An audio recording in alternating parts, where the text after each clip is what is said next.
امال انت بتصحيني ليه يا سعيد؟ عشان اقول لك الحقيقه. حقيقة ايه؟ انا ما روحتش لدكتور السنان، لا المره دي ولا المره اللي قبلها. امال رحت فين؟ قال لي مصحيكي عشان اقوله لك، مش من حقك تساليني ومش من حقك تعرفي عني كل حاجه. مش من حقي؟ دي مربوطة انا في ساقية ولا ايه؟ ليه؟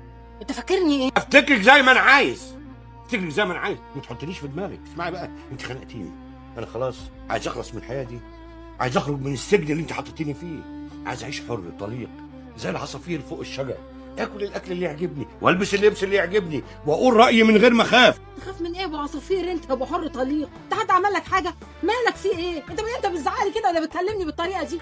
انت نسيت روحك ولا ايه؟ لا ده انا فوقت لك بقى. لا انا ما نسيتش، انت اللي نسيتي اغنيه ام كلثوم اللي كانت بتقول فيها اعطيني حرياتي اطلق يدي انني اعطيت ما ايه؟